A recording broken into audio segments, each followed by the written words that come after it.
আসুন্না ফাউন্ডেশনের একজন life member আছে আমাদের, যারা 1 লক্ষ টাকা ফাউন্ডেশনে দেন এককালীন, তাদেরকে আমরা লাইফ মেম্বারশিপ অফার করি। আমাদের এরকম একজন লাইফ মেম্বার আছেন চট্টগ্রাম। আমি দুবাইতে সফরে ছিলাম, তখন উনি ফোনে আমাকে কথা প্রসঙ্গে একটা কথা বললেন, আমি শুনে অবাক হয়ে গেলাম, বিস্মিত হয়ে গেলাম। তিনি বললেন যে, ভাই, আমি জীবনে যত ফল খাই, আমার একটা সিস্টেম হলো সমস্ত ফলের বীজ, সেটা আমি আম খাই, জাম খাই, বড়ই খাই, যেটাই খাই, দেশীয় ফল যেগুলো খাই, এগুলো সবগুলোর বীজ আমি একটা পলিথিনে রেখে দিই। মানে খোসার সাথে সবাই ফেলে দেয়, আমি এটা করি না। এরপরে কি করেন বলেন যে, এরপরে যখন কোথাও যাই, বাসে যাই, নিজের গাড়িতে যাই, যেভাবে যাই, যাওয়ার সময় ওই পলিথিন সাথে নিয়ে যাই। আর রাস্তার ধারে ধারে যেখানে যেখানে মাটি আছে, ফাঁকা জায়গা আছে, ওখানে এগুলো ফেলতে যাই। তো দেখা যায় 5 মিনিট ফেললে আমার 1 সপ্তাহের বীজ ফেলে দেওয়া যায়, ফেলা তো কোনো ব্যাপার না। তো উনি বললেন যে, এই কাজটা আমি এই জন্য করি যে, এই যে বিভিন্ন জায়গায় আমি বীজগুলো ফেলে যাচ্ছি, আমি 1000 বীজ ফেললাম আজকের দিনে, ধরেন এই 1000 বীজের মধ্যে দেখা যাবে যে 50টা টিকে গেছে, গাছ হয়েছে। এই 50টা থেকে একটা হয়তো টিকে গেছে, বড় গাছ হয়েছে, সেটার ছায়া হয়েছে, অক্সিজেন সেখান থেকে মানুষ পাচ্ছে, প্রাণীকুল পাচ্ছে, ফল হয়েছে, ফসল হয়েছে। আমি জানবো না, হয়তো কেউ সেখান থেকে বেনিফিশিয়ারি হচ্ছে, উপকার পাচ্ছে। এদিকে আমার মরণ হয়ে গেছে, ওইটা সওয়াবটা আমার কবরে যাচ্ছে। আমি অবাক হয়ে গেলাম। সুবহানাল্লাহ, আল্লাহর বান্দাদের মধ্যে কত ক্রিয়েটিভ সওয়াবের কাজ করার মানুষ আছে। আমিও তো কত ফল খেয়েছি, আমার তো এরকম কোনো আইডিয়া মাথায় আসেনি। আমি অবাক হয়ে গেলাম। ভাইরা আমার, আখিরাতের বিল্ড আপের জন্য, নিজের জান্নাতকে নিজের করে নেওয়ার জন্য ইমানদারকে এরকম প্রোয়েক্টিভ হতে হয়, ইমানদারকে এরকম ক্রিয়েটিভ আইডিয়া বের করতে হয়, সিরিয়াস হতে হয়। আমাদের ডানে ভাবে বহু ভালো কাজ করার সুযোগ আছে। আমরা অনেকে মনে করি যে টাকা ছাড়া বোধহয় ভালো কাজ করা যায় না। বিনা টাকায় কত ভালো কাজ করার সুযোগ আছে। গাছ লাগানো, এটা সাদকা জারিয়ার একটা কাজ। এমন সাদকা জারিয়া, জিনাদার দিকে এক মাহফিলে আমি একবার সম্ভবত উপজেলা চেয়ারম্যান বা এরকম কোন একজন ছিলেন মঞ্চে, আমি ওনাকে বললাম, ভাই, আপনার অনেক প্রশংসা শুনছি, আপনি মানুষকে অনেক খাওয়ান দাওয়ান, আপনি 500 পোকা একবেলা দাওয়াত দিয়ে খাওয়াতে পারবেন? তুমি বলেন, হুজুর এটা কি বলে, পোকা আবার দাওয়াত দিয়ে খাওয়ায় কেমন? পোকা খাওয়ায় 500 পোকা একসাথে করাই তো সম্ভব, খাওয়াবো কেমন? তো আমি বললাম, আমার কাছে আইডিয়া আছে। আপনি যদি কয়েকটা গাছ লাগান, সেগুলোকে সুন্দর করে পরিচর্যা করেন, বড় করে তোলেন, এই গাছ থেকে বহু পোকা কিন্তু তার জীবিকা আহরণ করবে। এর পাতায় পাতায় বিভিন্ন পোকা বসবে, সে খাবে, তার রসকস থেকে তার জীবিকা হবে। নবী করিম সাল্লাল্লাহু আলাইহি ওয়াসাল্লাম বলেছেন, মা মিন মুসলিমিন ইয়াগরিসু গারসান আও ইয়াজরাউ জারআন ফায়াকুলু মিনহা ইনসানুন আও বাহিমাতুন। সুবহানাল্লাহ। 1450 বছর আগে নবী সাল্লাল্লাহু আলাইহি ওয়াসাল্লাম যেটা বলে গেছেন, আজকে এখন পরিবেশবিদরা আমাদেরকে বলছে গাছ লাগালে আমাদের অক্সিজেন হয়, আমাদের এটা হয়, সেটা হয়, পক্ষীকুলের উপকার হয়। 1450 বছর আগে পৃথিবীতে আপনি ব্যাক যান, যে এটা চিন্তা করেন যে সেই পৃথিবীতে বৃক্ষরোপণ সম্পর্কে এইরকম কথা বলতে পারা, এটা কখনো আল্লাহর ওহী ছাড়া, মুআজিজা ছাড়া কোনোদিনই এটা সম্ভব না।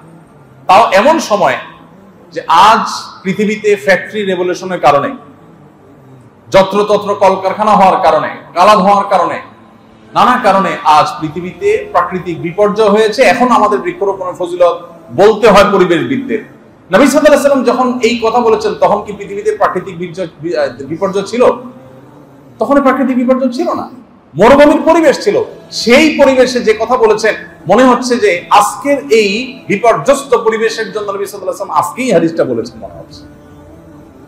তিনি বলেছেন, দেখেন, গাছ থেকে আমরা মানুষ নিয়ে চিন্তা করি, প্রাণীকে নিয়ে চিন্তা তো এই যে কয়েক যুগ ধরে হচ্ছে পৃথিবীতে। মানুষ তথাকথিত সভ্য হয়েছে, পশ্চিমারা আমাদেরকে শেখাচ্ছে, মাশাআল্লাহ, মানুষের জন্য ভাবতে হয়, প্রাণীদের জন্য ভাবতে হয়, গাছেরও প্রাণ আছে। আমার নবী সাল্লাল্লাহু আলাইহি ওয়াসাল্লাম 1500 বছর আগে সেটা করে গেছে। আপনি মুসলমান, আপনার ওদের কাছ থেকে কোনো কিছু ধার করার প্রয়োজন নাই। আপনি রিচ অলরেডি, আপনি সমৃদ্ধ, আপনার নবীজি যা দিয়ে গেছেন, আপনি সেগুলো গোটা বিশ্বের মানুষকে বিলিয়ে শেষ করতে পারবেন না কিয়ামত পর্যন্ত, যে আদর্শ আপনাকে তিনি দিয়ে গেছেন। আপনি দেখেন, হাদিসের ভাষ্য খেয়াল করেন, যে তুমি কোনো গাছ লাগালে মুসলমান, সে গাছ থেকে কোনো মানুষ খেলো, হাদিসের ভাষ্য খেয়াল করেন। নবী সাল্লাল্লাহু আলাইহি ওয়াসাল্লাম বলেন নাই ফায়াকুলু মিনহু মুসলিমুন, তিনি বলেছেন ফায়াকুলু মিনহু ইনসানুন। কোন মানুষ খেলো, সে হিন্দু হোক, সে বৌদ্ধ হোক, সে খ্রিস্টান হোক, সে মুসলমান হোক, কোন মানুষ খেলো। শুধু মানুষ নয়, কোন প্রাণী খেলো, কোন পোকামাকড় খেলো। তুমি কিন্তু ওই যে দাওয়াত দিয়ে খাওয়ানোর কথা বলছিলাম চেয়ারম্যান সাহেব, তারা খেলো আর তুমি তাদেরকে খাওয়ানোর সওয়াব পেয়ে গেলা। আপনি চাইলেও তো 500 ফড়িং 1000 পোকা দাওয়াত দিয়ে খাওয়াতে পারবেন না, পারবেন? কিন্তু আপনি গাছ লাগালে এটা করতে পারতেছেন। নবী করিম সাল্লাল্লাহু আলাইহি ওয়াসাল্লাম যে সমস্ত কথা বলে গেছেন, এখন পৃথিবীতে নতুন নতুন যে সমস্ত চমক আসে, এগুলো তো এখন একটা ফ্যাশনের ব্যাপার। আমি সবসময় বলি, নারীদের অধিকার, শ্রমিকের অধিকার, তারপরে পরিবেশ রক্ষা, এগুলো নিয়ে যারা কাজ করে সাধারণত আমরা তাদেরকে শ্রদ্ধা করি, অবশ্যই শ্রদ্ধা করব, শ্রদ্ধা করার উপরে দ্বিমত নাই। আমি বলছি যে এগুলো একটা ফ্যাশনের ব্যাপার হয়ে গেছে অনেকের ক্ষেত্রে, আমি সবার ক্ষেত্রে বলছি। কিন্তু আমার নবী সাল্লাল্লাহু আলাইহি ওয়াসাল্লাম যখন এগুলো বলেছেন, তখন পৃথিবীতে 1400-1450 বছর আগের সে বাস্তবতায়, সেই পৃথিবীতে এই সমস্ত কথা বলার বিপরীতে আজকে তো এগুলো বললে অনেক প্রজেক্ট পাওয়া যায়, ফান্ড পাওয়া যায়, বিদেশিদের অনেক বাহবা পাওয়া যায়, ফেসবুকে অনেক আমাদেরকে আপনারা প্রেরণা দেন যারা আমরা সামাজিক কাজ করি। তিনি যখন বলেছেন বাহবা তো দূরের কথা, এগুলো তখনকার পরিবেশে অলমোস্ট অসম্ভব ছিল বাস্তবায়ন করা। তিনি বলেছেন এবং বাস্তবায়ন করে গেছেন। এই জন্য বৃক্ষরোপণ করা একটা বড় সাদকায়ে জারিয়া, সেটা আমাদের জায়গা থেকে আমরা করবো ইনশাআল্লাহ। সবার চেষ্টা করবো না ইনশাআল্লাহ? ওই যে গাছের বীজ থেকে ওই ভদ্রলোক লাগানোর যে আইডিয়া দিয়েছেন, অনেকে বলেন ভাই শহরে বসবাস করি, ভাড়া বাসা থাকি, গাছ লাগাবো কই? ওনার এই আইডিয়া শোনার পর আমার এই উত্তর পাওয়া গেছে যে আপনি দুমায় রাস্তা পার যদি বীজ ফেলতে থাকেন, গাছ 50টার একটা টিকে যায়, যথেষ্ট। আচ্ছা, গাছ যখন আমরা লাগাই সাধারণত কি হয়? আপনি অনেকগুলো বীজ লাগাইছেন, সবগুলো অঙ্কুরিত হয়েছে, বীজ গজিয়ে গাছ বের হয়েছে। এই গাছগুলো কি সবগুলো টিকে? কিছু আছে জাস্ট ওই বীজ মুখ ফেটে বের হয়েছে, কিছু আছে বীজেই নষ্ট হয়ে যায়, আর কিছু আছে বীজ ফেটে খোসা ফেটে বীজটা বের হয়েছে, অঙ্কুরিত হয়েছে। অঙ্কুরিত হয়ে মাত্র 2টা পাতা, কচি পাতা বের হয়েছে, এরপরে কোনো মোরগের পালায় পড়েছে, সে মোরগ খেয়ে ফেলছে, শেষ। এই গাছ এখানে শেষ।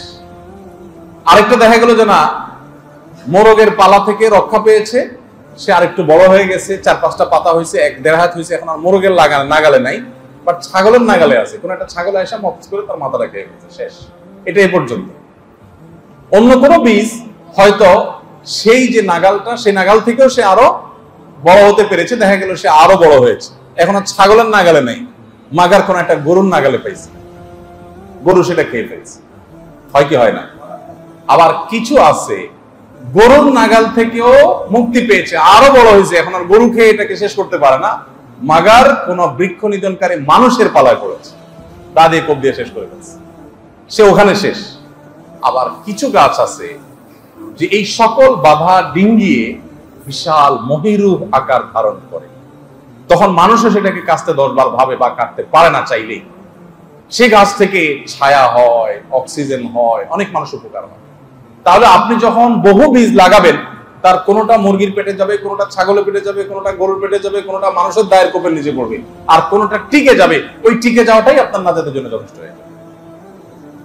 মাদ্রাসাগুলো এরকম, সেখান থেকে শত শত ছাত্র পড়তেছে, আপনি মনে করতে পারেন কি আর হচ্ছে এখান থেকে, কই এমন কিছু তো তারা সমাজে ভিকটিম কিছু করতে পারছে না। ও যে কিছু ছাগলে খেয়ে ফেলছে, কিছু গরুতে খেয়ে ফেলছে, কিছু মানুষে খেয়ে ফেলছে, একটা যদি টিকে যায় তো ওইটাই আপনাদের সবার বা আমাদের সবার নাজাতের জন্য যথেষ্ট হবে। এই জন্য ভাই, দ্বীনি প্রতিষ্ঠান যেখানে হবে, এইটা বলে কোনো কথা না, শুধু এটার কথা আমি বলছি, যেখানে কোনো ভালো কাজ হবে সেখানে আপনি ইনভলভ থাকার চেষ্টা করবেন। নবী করিম সাল্লাল্লাহু আলাইহি ওয়াসাল্লাম বলেছেন, ইন্না মিন উম্মতি মান কানা মাফাতিহুল খায়র মাগালিকুল শার। আমার উম্মতের কিছু লোক আছে যারা ভালো কাজের চাবি, মন্দ কাজের তালা। তারা যেখানে যায়, যেখানে কোনো ভালো কাজ হয় সেখানে সে তালার ভূমিকা, চাবির ভূমিকায় থাকে।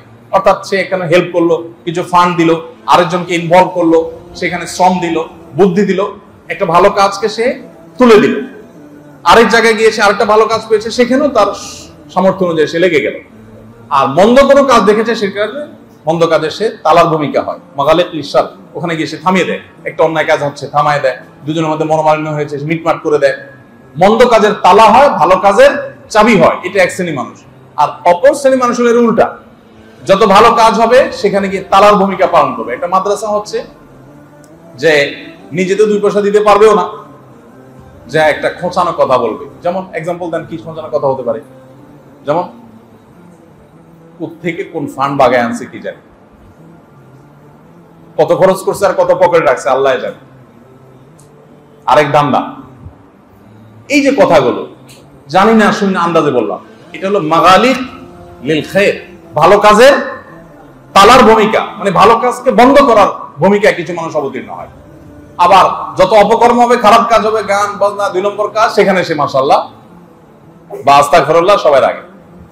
তো দ্বীনি প্রতিষ্ঠান অথবা যে কোনো ভালো উদ্যোগ আমি আমার সামর্থ্য অনুযায়ী সেখানে শরীক থাকবো। কেন শরীক থাকবো? ওই যে অনবরত যদি আপনি বীজ ছিটাতে থাকেন, অল্প কিছু টিকবে, সবাই তো টিকবে না।